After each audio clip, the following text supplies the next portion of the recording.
നമസ്കാരം. സ്പോട്ട് ലൈവിലേക്ക് സ്വാഗതം. ഇന്ന് വളരെ സുപ്രധാനമായ വിഷയങ്ങളാണ് സ്പോട്ട് ലൈവ് കൈകാര്യം ചെയ്യുന്നത്. കൊച്ചിയിലെ അധോലോകത്തിന്റെ ഞെട്ടിക്കുന്ന അറിയക്കഥകൾ ന്യൂസ് 18 കേരളം തുടർച്ചയായി പ്രേക്ഷകരിലേക്ക് എത്തിച്ചുകൊണ്ടിരിക്കുകയാണ്. ഗുണ്ടാ തലവന്മാർക്ക് സിനിമാ താരങ്ങളും രാഷ്ട്രീയ നേതാക്കളുമായുള്ള ബന്ധത്തിന്റെ നിർണായക തെളിവുകളാണ് ന്യൂസ് 18 പുറത്തുവിടുന്നത്. ഗുണ്ടാ നേതാവ് പെരുമ്പാവൂർ അനസിന്റെ രഹസ്യ ഇടപാടുകളും കുറ്റകൃത്യങ്ങളെ സംബന്ധിച്ചുള്ള കൂടുതൽ വെളിപ്പെടുത്തലുകളും പുറത്തു വന്നിട്ടുണ്ട്. ആ വാർത്തയാണ് ഇന്ന് സ്പോട്ട് ലൈവ് ആദ്യം പരിശോധിക്കുക. എല്ലാവർക്കും സ്പോട്ട് ലൈവിലേക്ക് സ്വാഗതം.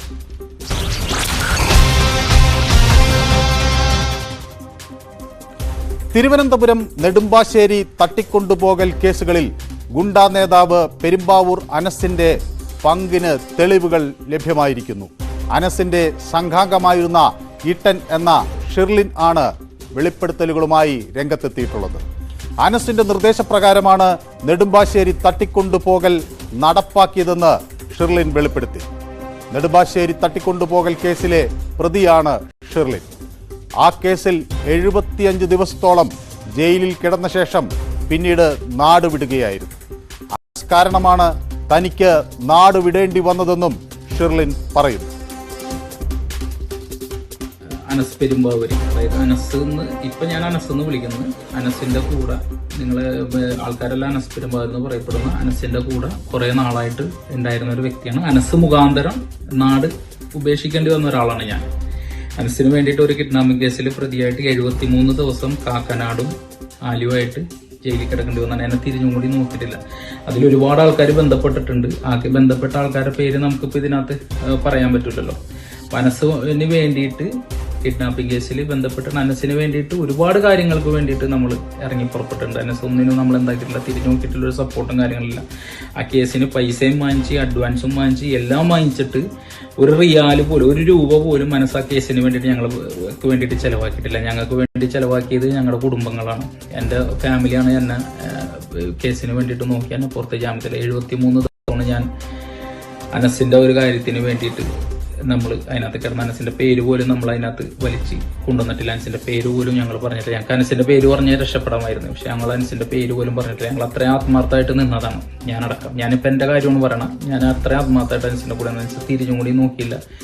അവന് മൂട്ടിലെ പൊടിയും തട്ടിയിട്ട് ഇറങ്ങി ഓടിക്കളഞ്ഞ്. മനസ്സിലായില്ല. അനസിനെതിരെ മുഖ്യമന്ത്രിക്കും DGPക്കും നിഷിൽ എന്ന മറ്റൊരു സംഘാംഗം പരാതി നൽകി. തിരുവനന്തപുരം തട്ടിക്കൊണ്ടുപോകൽ കേസിൽ പ്രതിയായ നിഷിൽ 45 ദിവസം ജയിലിൽ കിടന്നിരുന്നു. അനസ് തന്നെ വധിക്കാൻ ശ്രമിച്ചതായാണ് നിഷിലിന്റെ പരാതി. അനസിന്റെ വിശ്വസ്തനായിരുന്ന ഇബ്രാഹിം കുട്ടിയും പരാതിയുമായി രംഗത്തെത്തിയിട്ടുണ്ട്. കൊടുവള്ളി സംഘമടക്കം അനസിന് ബന്ധമുണ്ടെന്ന് ഇബ്രാഹിം കുട്ടി ന്യൂസ് 18നോട് പറഞ്ഞു. തീർച്ചയായിട്ടും അവൻ കൂട്ടത്തിലുള്ളവരെ സംരക്ഷിക്കില്ല. അവനും അവന്റെ ജ്യേഷ്ഠനും മാത്രമേ ഉള്ളൂ. കൂട്ടത്തിലുള്ള ആരെയും അവൻ സംരക്ഷിക്കില്ല. അത് ബോധ്യപ്പെട്ടത് കൊണ്ടും പിന്നെ എങ്ങനെയുള്ള ഈ ചില ഈ വഴിവിട്ട കാര്യങ്ങൾ വന്ന് എനിക്കത് വ്യക്തിപരമായിട്ട് അത് അഡ്മിറ്റ് ചെയ്യാൻ പറ്റാത്ത രീതി കൊണ്ടുള്ള ഞാൻ പിന്മാറിയത്. അതായത് കളവായിട്ടുള്ള കാര്യങ്ങൾ പറഞ്ഞിട്ട് ആളുകളുടെ അടുത്ത് പൈസ വാങ്ങാം. വേറെന്ന് പറഞ്ഞു കഴിഞ്ഞാൽ കൊട്ടേഷൻ എടുത്തിട്ട് അത് നടപ്പിലാക്കാതിരിക്കുക, അവരുടെ അടുത്ത് നിന്ന് പൈസ വാങ്ങാം, അത് നടപ്പിലാക്കാതിരിക്കുക, പിന്നെ അവരായിട്ട് അവര് ബന്ധപ്പെടാൻ ശ്രമിക്കുമ്പോൾ പിന്നെ അവരെ ബന്ധപ്പെടാതിരിക്കുക. അങ്ങനെയുള്ള കാര്യങ്ങൾ നിരന്തരം വന്ന് കളവായിട്ടുള്ള കാര്യങ്ങൾ നിരന്തരം വന്നു കഴിഞ്ഞപ്പോഴാണ് ഞാൻ അതിൽ നിന്ന് പിന്മാറിയത്. ഇത് വേറെ ഒന്നുമില്ലാന്നേ, ഇത് വെറുതെ ഒരു ഷോ ഓഫ് കാണിച്ചിട്ട് കുറച്ച് പൈസ വാങ്ങുക, ആളുകളെ പറ്റിക്കുക എന്നുള്ളത് മാത്രമേ ഉള്ളൂ. അത് ബോധ്യപ്പെട്ടപ്പോഴാണ് നമ്മൾ അതിൽ നിന്ന് പിന്മാറിയത്. പൈസ വാങ്ങി തട്ടിപ്പ് നടത്തുക എന്നുള്ളത് മാത്രമേ. ഞാൻ ഒരു വലിയ എന്തോ ഒരാളാണ് എന്ന് പൊതുജനങ്ങൾക്ക് മുമ്പിൽ ബോധ്യപ്പെടുത്തി പലരിടത്തുനിന്നും പൈസ വാങ്ങാന്ന് മാത്രമേ ഉള്ളൂ. പിന്നെ അത് നടപ്പിലാക്കലൊന്നുമില്ല. നടപ്പിലാക്കുന്നത് അവന്റെ കൂട്ടത്തിലുള്ള ആളുകൾക്കെതിരെ മാത്രമേ ഉള്ളൂ. അവന്റെ ഒപ്പം നിൽക്കാത്തത് കൊണ്ടിട്ടുള്ള വിരോധം, അങ്ങനെ അത് മാത്രമേ ഉണ്ടാവുള്ളൂ. പുറത്ത് ആരെയും കൊട്ടേഷൻ എടുത്തിട്ട് എന്തെങ്കിലും ചെയ്തതായിട്ടുള്ള എനിക്ക് ഒരറിവില്ല. കൂടുതൽ വിവരങ്ങൾ ടോം കുര്യാക്കോസ് നൽകും. ടോം പുറത്തുവിടുന്ന ഈ അഭിമുഖങ്ങൾ, ശബ്ദ സന്ദേശങ്ങൾ എല്ലാം തന്നെ കേരളത്തെ വലിയ തോതിലാണ് സംസ്ഥാനത്തെ ഞെട്ടിച്ചിരിക്കുന്നത്. ബോംബെ അധോലോകം എന്നൊക്കെ നമ്മൾ കേട്ടുപരിചയിച്ച വാക്കുകളാണ്. അതിനു സമാനമായ രീതിയിൽ കേരളം മാറിയിരിക്കുന്നു എന്ന സൂചനകളാണ് ഇതിൽ നിന്ന് പുറത്തു വരുന്നത്.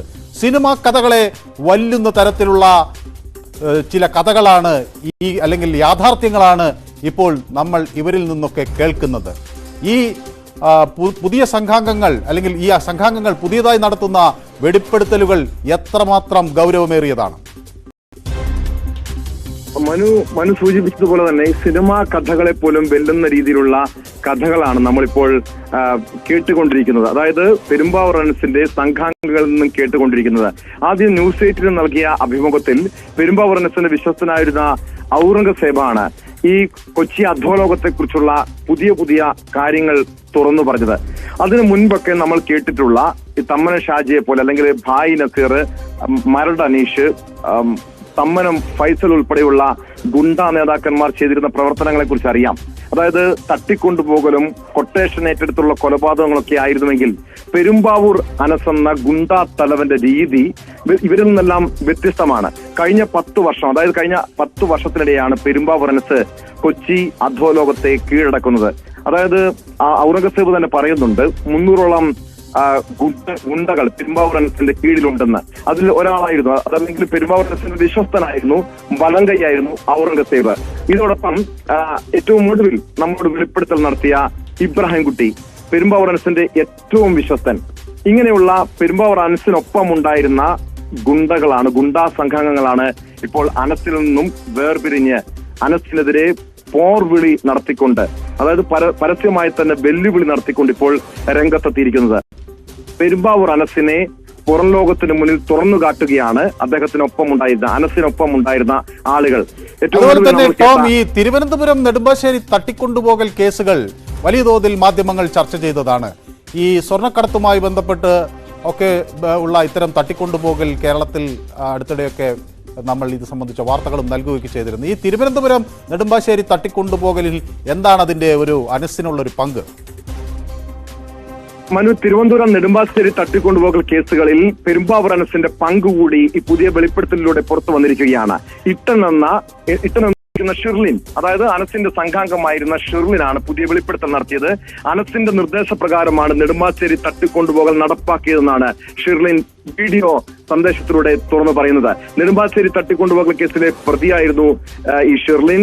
അനസിന്റെ നിർദ്ദേശപ്രകാരമാണ് ഇത് നടപ്പാക്കിയതെന്ന് പറയുന്നു. ആ കേസിൽ 73 ദിവസത്തോളം താൻ ജയിലിൽ കിടന്നിട്ടുണ്ട്. പക്ഷേ അന്ന് ജയിലിൽ കിടന്നപ്പോൾ തന്നെ പുറത്തിറക്കാൻ അനസിന്റെ ഭാഗത്തുനിന്ന് ഒരു ഇടപെടൽ ഉണ്ടായില്ല, സഹായം ഉണ്ടായില്ല. തന്റെ കുടുംബാംഗങ്ങളാണ് ഇതിനുവേണ്ടി കേസ് നടത്തുകയും ജാമ്യത്തിൽ പുറത്തിറക്കുകയും ചെയ്തതെന്ന് പറയുന്നു. അനസ് കാരണം തനിക്ക് നാട് വിടേണ്ടി വന്നു എന്നുകൂടി ഷിർലിൻ പറയുന്നുണ്ട്. ഷിർലിൻ ഇപ്പോൾ ദുബായിലാണ്. ആ ദുബായിൽ നിന്നുകൊണ്ടാണ് നമുക്ക് വീഡിയോ സന്ദേശം അയച്ചു നൽകിയിരിക്കുന്നത്. ഇതിന് പുറമെ നിഷിൽ എന്ന അനസിന്റെ ഗുണ്ടാ സംഘത്തിലുണ്ടായിരുന്ന നിഷിൽ കൂടി പോലീസിനും മുഖ്യമന്ത്രിക്കും പരാതി നൽകിയിരിക്കുന്നു. പെരുമ്പാവൂർ അനസിന്റെ സംഘാംഗമായിരുന്ന നിഷിൽ തിരുവനന്തപുരം തട്ടിക്കൊണ്ടുപോകൽ കേസിലെ പ്രതിയായിരുന്നു. 45 ദിവസം ആ കേസിൽ ജയിലിൽ കിടന്നിട്ടുണ്ട്. പക്ഷെ ഇപ്പോൾ അനസ് തന്നെ വധിക്കാൻ ശ്രമിക്കുന്നതായിട്ടാണ് നിഷിലിന്റെ പരാതിയിൽ പറയുന്നത്. നേരത്തെ ഔറംഗസേബ് തന്നെ ഇക്കാര്യം പറഞ്ഞിരുന്നു. അതായത് തിരുവനന്തപുരം നെടുമ്പാശ്ശേരി തട്ടിക്കൊണ്ടുപോകൽ കേസുകളുടെ അനസിന്റെ പങ്കും അതോടൊപ്പം മറ്റ് പല കൊലപാതക കേസ് ഉൾപ്പെടെയുള്ള കേസുകളിൽ പെരുമ്പാവൂർ അനസുമായി ബന്ധപ്പെട്ട് പല കാര്യങ്ങളും പുറത്തുവരും, അല്ലെങ്കിൽ ഇവർ വെളിപ്പെടുത്തും എന്ന് ഭയന്നുകൊണ്ടാണ് അനസ് ഇക്കാര്യങ്ങൾ ഇവരെ വധിക്കാനുള്ള ശ്രമം നടത്തുമെന്ന് പറയുന്നു. അതോടൊപ്പം ഇബ്രാഹിം കുട്ടിയും സമാനമായ രീതിയിൽ തന്നെ അനസിനെതിരെ പോലീസിൽ പരാതി നൽകിയിട്ടുണ്ട്. ആലുവ റൂറൽ എസ് പിക്കാണ് പരാതി നൽകിയിരിക്കുന്നത്. തന്നെ കൊലപ്പെടുത്താനുള്ള സാധ്യതയുണ്ട്, അനസിൽ നിന്നും തനിക്ക് ഭീഷണി ഉണ്ടാകുന്നുണ്ടെന്ന് ഇബ്രാഹിം കുട്ടി പറയുന്നു. പല കേസുകൾ, അതായത് പെരുമ്പാവൂർ അനസ് നടപ്പാക്കിയിട്ടുള്ള പല കാര്യങ്ങളെ കുറിച്ചും കൃത്യമായി അറിയാവുന്ന ആളാണ് ഇബ്രാഹിം കുട്ടി. അതായത് ഈ കൊടുവള്ളി കേന്ദ്രീകരിച്ചുള്ള സ്വർണം പൊട്ടിക്കൽ സംഘത്തിനൊപ്പം പ്രവർത്തിച്ചിരുന്ന വ്യക്തിയാണ് പെരുമ്പാവൂർ അനസ് എന്ന് ഇബ്രാഹിം കുട്ടി പറയുമ്പോൾ പല കേസുകളിലേക്കും ഒരുപക്ഷെ വീണ്ടും ഒരു പുനരന്വേഷണം ആവശ്യമായിട്ട് വരികയാണ്. നെടുമ്പാശ്ശേരി തിരുവനന്തപുരം തട്ടിക്കൊണ്ടുപോകൽ കേസുകളുടെ കാര്യങ്ങൾ പരിശോധിക്കുകയാണ്. 2 കേസും ആളുമാറിയുള്ള തട്ടിക്കൊണ്ടുപോകലായിരുന്നു. അതായത് സ്വർണം പൊട്ടിക്കലാണ് യഥാർത്ഥത്തിൽ സംഭവിച്ചത്. സ്വർണം പൊട്ടിക്കൽ സംഘത്തെ കേന്ദ്രീകരിച്ചായിരുന്നു, സ്വർണ്ണക്കടത്ത് സംഘത്തെ കേന്ദ്രീകരിച്ചായിരുന്നു ആ തട്ടിക്കൊണ്ടുപോകൽ. അതായത് ഇവരുടെ ലക്ഷ്യം സ്വർണം പൊട്ടിക്കലായിരുന്നു. പക്ഷേ ആള് മാറിപ്പോകുന്നു. അങ്ങനെ പിന്നീട് അത് ആള് മാറിയെന്ന് മനസ്സിലാക്കിക്കൊണ്ട് ഈ ഇട്ടനും അതോടൊപ്പം നിഷിനുമൊക്കെ ആളെ മോചിപ്പിക്കുന്നു. പിന്നീടാണ് പോലീസിൽ പരാതി വരുന്നത്, ഇവർ പിടിയിലാകുന്നത്. രാമനാട്ടുകര സ്വർണം പൊട്ടിക്കൽ സംഭവം നമുക്കറിയാം. അന്ന് ആ രാമനാട്ടുകര സ്വർണം പൊട്ടിക്കൽ സ്വർണ്ണക്കടത്ത് സംഘത്തിന് എസ്കോർട്ട് പോയ 5 യുവാക്കൾ വാഹനാപകടത്തിൽ കൊല്ലപ്പെട്ടിരുന്നു. അതും പെരുമ്പാവൂർ അനസിന്റെ സംഘാടകരായിരുന്നുവെന്ന് ഇബ്രാഹിംകുട്ടി തുറന്നു പറയുന്നുണ്ട്. അങ്ങനെ നോക്കുകയാണെങ്കിൽ ഈ പല കേസുകളുടെയും ഒരു പുനരന്വേഷണത്തിലേക്ക് പോലീസ് പോകേണ്ടിയിരിക്കുന്നു. നിലവിൽ ATS മാത്രമാണ് അനസിനെതിരെ അന്വേഷണം ആരംഭിച്ചിരിക്കുന്നത്. ഈ ഒരു പുനരന്വേഷണം ആരംഭിച്ചിരിക്കുന്നത് അത് ഔറംഗസേബിനെ കേസുമായി ബന്ധപ്പെട്ട് ചോദ്യം ചെയ്തിട്ടുണ്ട്. നമ്മുടെ കേരള പോലീസ് ഇപ്പോഴും ഉണർന്നിട്ടില്ല. ഈ കാര്യങ്ങൾ നിരീക്ഷിക്കുന്നുണ്ട്. അതായത് ന്യൂസ് 18 പുറത്തുവിട്ട കാര്യങ്ങൾ ഓരോന്നും കേന്ദ്ര സംസ്ഥാന ഏജൻസികൾ പരിശോധിക്കുന്നുണ്ട്. കേന്ദ്ര ഇന്റലിജൻസ് ഇത് സംബന്ധിച്ച് വിശദീകരണം തേടിയിട്ടുണ്ട്. എന്താണ് കേരളത്തിൽ പ്രത്യേകിച്ച് കൊച്ചി കേന്ദ്രീകരിച്ചുള്ള അധോലോകത്ത് നടക്കുന്നതെന്ന കാര്യം കൃത്യമായും ഇന്റലിജൻസുകൾ നിരീക്ഷിക്കുകയാണ്. ടോം, അതുപോലെ ഈ ഷെർലിനും ഇബ്രാഹിം കുട്ടിയും ഔറംഗസീബിനുമായൊക്കെ ടോം സംസാരിച്ചപ്പോൾ ടോമിനോട് അവർ വെളിപ്പെടുത്തിയ കാര്യങ്ങൾ കൂടി ഇതാണ്. അനസ് തങ്ങളെയൊക്കെ ഇങ്ങനെ ഓരോ കാര്യങ്ങൾ കായ്ക്കുന്നു, പക്ഷേ പിന്നീട് തിരിഞ്ഞു നോക്കാത്ത സാഹചര്യം ഉണ്ടാകുന്നു. അപ്പോൾ ഇന്ന് പുറത്തു വന്നിട്ടുള്ള ഷെർലിൻ്റെയും ഒക്കെ വെളിപ്പെടുത്തൽ നിന്ന് നമുക്ക് അതാണോ വ്യക്തമാകുന്നത്? ആളുകളെ അനസ് ഇങ്ങനെ പല കാര്യങ്ങൾക്ക് അയക്കുന്നു, ഒടുവിൽ അവർ പിടിയിലാകുമ്പോൾ അവർ ജയിലിലാകുന്നു, അവരെ രക്ഷിക്കാൻ ചെല്ലുന്നില്ല, പിന്നെ അവരുടെ കുടുംബാംഗങ്ങൾക്ക് അവരെ കേസിൻ്റെ കാര്യങ്ങൾ നടത്തുന്നതിന് ചിലവ് വഹിക്കേണ്ടി വരുന്നു. അതിനുശേഷം ആ ഒരു വൈരാഗ്യം വരുന്നു, അതിനെ തുടർന്ന് ആളുകൾ വെളിപ്പെടുത്തുന്നു. അങ്ങനെയാണോ ഈ വെളിപ്പെടുത്തലുകളുടെ ഒരു ചിത്രം പുറത്തു വരുന്നത്? തീർച്ചയായും മനു, ഇത്തരം കേസുകൾ, അതായത് ഈ ഗുണ്ടാ സംഘങ്ങൾ തമ്മിലുള്ള കുടിപ്പുകളൊക്കെ പരിശോധിച്ച് നോക്കിയാൽ നമുക്കറിയാം, പലപ്പോഴും ഒരു ഗ്യാങ്ങിൽ നിന്നും മറ്റൊരു ഗ്യാങ്ങിലേക്ക് ഗുണ്ടാ സംഘത്തിൽപ്പെട്ടവർ മാറുമ്പോൾ ആണ് പലപ്പോഴും അവരെ വേട്ടയാടുന്നു.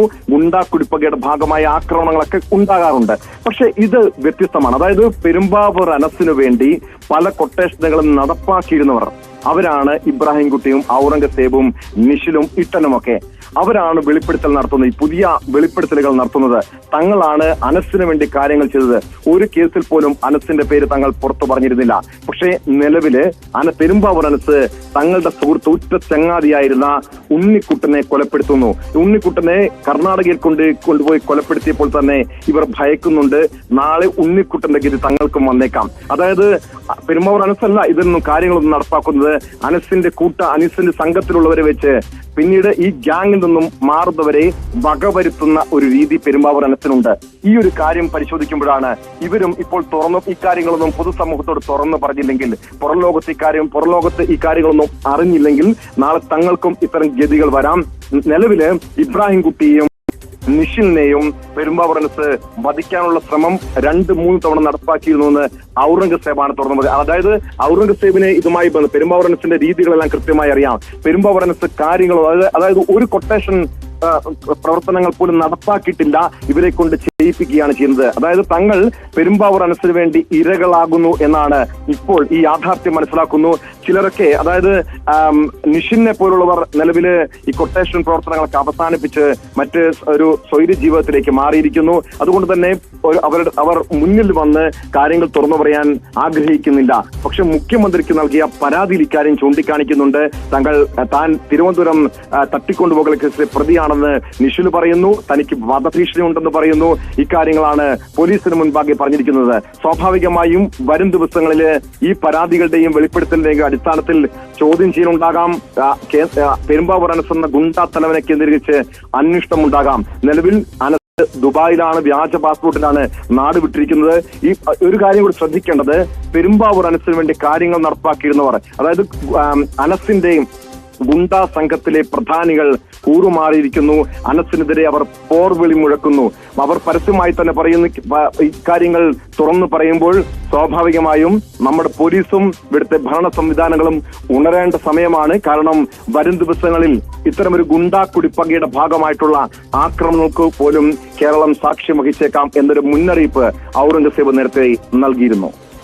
അതോടൊപ്പം തന്നെ ടോം, ഈ കൊടുവള്ളി സംഘവുമായി ബന്ധപ്പെട്ടുള്ള വിവരങ്ങൾ കൂടി എന്താണ്? കൊടുവള്ളി സംഘവുമായി അനസിന് ബന്ധമുണ്ടെന്നാണല്ലോ ഇബ്രാഹിം കുട്ടി ന്യൂസ് 18നോട് പറഞ്ഞത്. ഈ കൊടുവള്ളി സംഘവും ഈ കള്ളക്കടത്തുമായുള്ള ബന്ധം നമുക്ക് പലപ്പോഴും വാർത്തകളിൽ പുറത്തു വന്നിട്ടുള്ളതാണ്. ചില ഘട്ടങ്ങളിൽ കസ്റ്റംസ് വളരെ ശക്തമായ നിലപാടുകൾ സ്വീകരിക്കുന്നതും ആ സംഘങ്ങൾക്കെതിരെ നടപടിയെടുക്കുന്നതുമൊക്കെ ഉണ്ടായിരുന്നു. പക്ഷെ പിന്നീട് ആ തീവ്രത എങ്ങനെയോ നഷ്ടമായി എന്ന് വേണ്ടേ സംശയിക്കാൻ. ഈ ഇടപാടുകൾ തമ്മിൽ ഈ കൊടുവള്ളി സംഘവും ഈ പെരുമ്പാവൂർ അനസും അതുപോലെ ഈ ഇബ്രാഹിം കുട്ടിയുമായൊക്കെയുള്ള ഒരു ബന്ധത്തിന്റെ കണ്ണികൾ എങ്ങനെയാണ്? മനു, ഇത് ഇബ്രാഹിം കുട്ടിയാണ് ഈ കൊടുവള്ളി സംഘവും പെരുമ്പാവൂർ അനസും തമ്മിലുള്ള ബന്ധത്തെക്കുറിച്ച് തുറന്നു പറഞ്ഞത്. നേരത്തെ രാമനാട്ടുകര അപകടത്തെക്കുറിച്ച് ഔറംഗസേബ് വെളിപ്പെടുത്തൽ നടത്തിയിരുന്നു. പെരുമ്പാവൂർ അനസിന്റെ ഗുണ്ടാ സംഘത്തിൽപ്പെട്ടവരാണെന്ന് എസ്കോട്ട് പോയ വാഹനമിടിച്ച് കൊല്ലപ്പെട്ടതെന്ന് തുറന്നു പറയുന്നുണ്ട്. സ്വാഭാവികമായും ഈ കൊടുവള്ളി സംഘത്തിന്റെ സ്വർണം പൊട്ടിക്കലും സ്വർണ്ണക്കടത്തവും ഒക്കെ ഏറെ കുപ്രസിദ്ധി ആർജിച്ചതാണ്. സ്വാഭാവികമായും എങ്ങനെയാണ് അവർ പെരുമ്പാവൂർ അനസിലേക്ക് എത്തിയത് എന്ന കാര്യം നമ്മൾ പരിശോധിക്കണം. സാധാരണഗതിയിൽ മലബാർ മേഖലയിലുള്ള ഗുണ്ടാ സംഘങ്ങൾ, അതായത് കൊടി സുനിയെ പോലെ, അർജുൻ ആയങ്കിനെ പോലുള്ള പാർട്ടി സംരക്ഷിക്കുന്ന, CPM സംരക്ഷിക്കുന്ന, അല്ലെങ്കിൽ CPM-ന്റെ തണലിൽ വളർന്നു വന്ന ഗുണ്ടാ സംഘങ്ങളാണ് കൊടുവള്ളി സംഘമായിട്ടുള്ള അവരുടെ ബന്ധങ്ങളൊക്കെ നമുക്ക് അറിയാവുന്നതാണ്. പക്ഷേ പലപ്പോഴും അവർ ഈ കൊടി സുനിയൊക്കെ ജയിലിലാകുന്ന ഒരു സമയപരിധിയൊക്കെ നമുക്കറിയാം. ഈ കാലഘട്ടത്തിൽ ആണ് പെരുമ്പാവൂർ അനസിലേക്ക് കാര്യങ്ങൾ എത്തുന്നത്. പെരുമ്പാവൂർ അനസ് ഇവർക്ക് വേണ്ടി, കൊടുവള്ളി സംഘത്തിന് വേണ്ടി വർക്ക് ഏറ്റെടുക്കുന്നു. അങ്ങനെ ഈ സ്വർണം പൊട്ടിക്കലിന് വേണ്ടി രംഗത്തിറങ്ങിയതെല്ലാം ഇവരെ പോലുള്ള, അതായത് പെരുമ്പാവൂർ അനസിന്റെ സംഘാംഗങ്ങളായിരുന്നു. സ്വാഭാവികമായും അതെങ്ങനെ അനസും ഈ കൊടുവള്ളി സംഘവും തമ്മിൽ ബന്ധപ്പെടുത്തിയത് ആരാണ് എന്ന കാര്യങ്ങളൊക്കെ അന്വേഷിച്ചു നോക്കിയാൽ ഒരുപക്ഷെ കേരളത്തിലെ പല രാഷ്ട്രീയ നേതാക്കളിലേക്ക് പോലും അന്വേഷണം നീങ്ങേണ്ടതാണ്. നേരത്തെ പുറത്തു വന്ന ചില വെളിപ്പെടുത്തലുകൾ പരിശോധിച്ചാൽ കേരളത്തിലെ ചില രാഷ്ട്രീയ നേതാക്കന്മാരാണ് ഈ ഗുണ്ടാ സംഘങ്ങൾക്ക്, കൊച്ചിയിലെ അധോലോകത്തിന് തണലൊരുക്കുന്നത് എന്ന കാര്യം കൂടി മനസ്സിലാക്കണം, പരിശോധിക്കണം. അതോടൊപ്പം ഇവരുടെ സിനിമാ ബന്ധം, രാഷ്ട്രീയ ബന്ധം കഴിഞ്ഞ ഈ അല്പസമയം മുൻപ് ഇബ്രാഹിംകുട്ടി ന്യൂസ് 18 നൽകിയ അഭിമുഖത്തിൽ, അതായത് ഓഡിയോ അദ്ദേഹം ടെലിഫോണിൽ സംസാരിച്ചപ്പോൾ അദ്ദേഹം കൃത്യമായി പറഞ്ഞതാണ്, ഈ സിനിമാ മേഖലയില് വലിയ രീതിയിലുള്ള ഗുണ്ട ഇടപെടലുകൾ നടക്കുന്നുണ്ട്. അതിൽ പ്രധാനമായും സ്വർണ്ണക്കടത്തിന് വേണ്ടിയാണ് സിനിമാ മേഖലയിലുള്ളവരെ ഉപയോഗിക്കുന്നത്. അവർക്ക് എല്ലാവിധ പിന്തുണയും നൽകുന്നതിൽ ഇവിടുത്തെ രാഷ്ട്രീയ നേതൃത്വത്തിന് പങ്കുണ്ടെന്നും ഇബ്രാഹിംകുട്ടി തുറന്നു പറയുന്നുണ്ട്. അതോടൊപ്പം തന്നെ ഈ തട്ടിക്കൊണ്ടുപോകൽ പലപ്പോഴും കസ്റ്റംസും പോലീസും ഒക്കെ അന്വേഷിക്കുന്നുണ്ട്. പക്ഷേ അത് ഈ ഒരു ഘട്ടത്തിൽ മാത്രമാണ് കുറെ കൂടി വളരെ വിപുലമായി അതിൻ്റെ പിന്നാമ്പുറങ്ങളിലേക്കൊക്കെ പോകുന്നതിനെ സംബന്ധിച്ച് ഒക്കെ ഉള്ള സാഹചര്യം ഉണ്ടായിട്ടുള്ളതെന്ന് തോന്നുന്നു. അത് ഈ ടോം സൂചിപ്പിച്ചതുപോലെ ഈ വാഹനാപകടത്തിൽ ആളുകൾ മരിച്ചതിനെ തുടർന്നാണല്ലോ അന്ന് വിപുലമായ ഒരു അന്വേഷണം നടന്നത്. പക്ഷേ ഈ പലപ്പോഴും ഈ തട്ടിക്കൊണ്ടുപോകൽ ഒരു ഉപരിതല അന്വേഷണം നടത്തി ആ പ്രതികളെ മാത്രം പിടികൂടി അതിൻ്റെ പിന്നിലെ യഥാർത്ഥ കണ്ണികൾ ആര് എന്നതിലേക്ക് വലിയ അന്വേഷണം പോകാത്തൊരു സാഹചര്യം ഉണ്ടാകുന്നു. ഒപ്പം ഞാൻ ഈ കണ്ണൂരിൽ ജോലി ചെയ്യുന്ന ഘട്ടത്തിൽ വ്യക്തമായിട്ടുള്ളതാണ്, പലപ്പോഴും ഈ രാഷ്ട്രീയ പാർട്ടികളുടെ തണൽ, അവരുടെ ലേബലിൽ ഇവർ വരുന്നു. ഒടുവിൽ ആ രാഷ്ട്രീയ നേതൃത്വത്തെ തന്നെ ഭീഷണിപ്പെടുത്തുന്ന തരത്തിലേക്ക് തങ്ങൾ ചില വെളിപ്പെടുത്തലുകൾ നടത്തുമെന്നൊക്കെ പറഞ്ഞ് ആ രാഷ്ട്രീയ നേതൃത്വത്തെ തന്നെ ഭീഷണിപ്പെടുത്തുന്ന തരത്തിലേക്ക് ഈ ഗുണ്ടാ സംഘം വലുതാകുന്ന ഒരു ചിത്രം നമുക്ക് കാണാൻ കഴിയുന്നു. അങ്ങനെ രാഷ്ട്രീയം, സിനിമ, അങ്ങനെയുള്ള എല്ലാ മേഖലകളിലേക്കും ഇതിൻ്റെ കണ്ണികൾ വ്യാപിക്കുന്നു. ആര് എന്ത് എന്ന് നമുക്ക് അത്ഭുതപ്പെടുത്തുന്ന തരത്തിലേക്ക് ഇവരുടെ ബന്ധങ്ങൾ ശക്തമാകുന്നു. ഇതിനെതിരെ ഒരു ശക്തമായ നീക്കം എങ്ങനെ ഉണ്ടാകുമെന്നാണ് നമുക്കിനി കരുതേണ്ടത്. മനു, ഈ സ്വർണം പൊട്ടിക്കൽ കേസുമായി ബന്ധപ്പെട്ട് ഇബ്രാഹിം കുട്ടി പറഞ്ഞ കാര്യങ്ങൾ ഒന്ന് പരിശോധിച്ചു നോക്കിയാൽ എന്തുകൊണ്ടാണ് അതിന്റെ പോലീസ് അന്വേഷണം പോലും ഒരു ഘട്ടത്തിലെത്തുമ്പോൾ ഒരു നിശ്ചലമാകുന്നു എന്ന കാര്യം നമ്മൾ പരിശോധിക്കണം. കാരണം ഇബ്രാഹിം കുട്ടി കാര്യം പറയുന്നുണ്ട്, അതായത് അനസിനൊപ്പം പല സ്വർണം പൊട്ടിക്കൽ കേസുകൾക്കും ഒപ്പമുണ്ടായിരുന്ന വ്യക്തിയാണ് ഇബ്രാഹിം കുട്ടി. സാധാരണഗതിയിൽ ഈ സ്വർണം കടത്തിക്കൊണ്ടുവരുന്നവർ ഇത്തരം സ്വർണം നഷ്ടപ്പെട്ട് കഴിഞ്ഞാൽ പരാതി നൽകാറില്ല. കാരണം അത് കള്ളക്കടത്ത് സ്വർണമാണ്. സ്വാഭാവികമായും പോലീസിന്റെ അന്വേഷണം വരുമ്പോൾ ഇരകളാകുന്നവർ, ആക്രമണത്തിന് ഇരകളാകുന്നവർ പോലും പിന്നീട് കുടുങ്ങാം, കേസുകളിൽ കുടുങ്ങാം. അതുകൊണ്ടാണ് ഈ സ്വർണം പൊട്ടിക്കലിനെ ഇവർ പ്രധാനമായും ഗുണ്ടാ സംഘങ്ങൾ സ്വർണം പൊട്ടിക്കൽ എന്ന രീതിയിലേക്ക് വഴിമാറുന്നത്. അതായത് സ്വർണം പൊട്ടിക്കുന്ന ആ സ്വർണത്തിന്റെ 20% വിഹിതം ഇവർക്ക് ലഭിക്കുന്നുണ്ട്. അതായത് കാര്യമായ ഒരു റിസ്ക് ഇല്ല. തട്ടിക്കൊണ്ടുപോകുക എന്നതിനപ്പുറം കേസുകൾ വരാനുള്ള സാധ്യത വളരെ കുറവാണ് എന്നതാണ് ഈ ഒരു മാർഗം സ്വീകരിക്കാനുള്ള പ്രധാനപ്പെട്ട കാരണം. അതോടൊപ്പം രാഷ്ട്രീയ പാർട്ടികളുടെ ഒരു തണൽ സ്വാഭാവികമായും രാഷ്ട്രീയ നേതൃത്വത്തെ പോലും വെല്ലുവിളിക്കുന്ന രീതിയിലേക്ക് ഇപ്പോൾ പല ഗുണ്ടാ നേതാക്കന്മാരും വളർന്നു എന്നത് ഒരു യാഥാർത്ഥ്യമാണ്.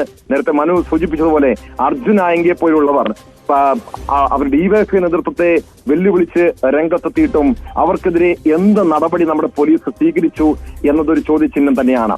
അങ്ങനെ നോക്കുകയാണെങ്കിൽ പെരുമ്പാവൂർ അനസിനെതിരെ ഈ തരത്തിലുള്ള വെളിപ്പെടുത്തലുകൾ വന്നാലും നമ്മുടെ നിയമ സംവിധാനങ്ങൾ എത്രത്തോളം എന്ന കാര്യത്തിൽ സംശയമുണ്ട്.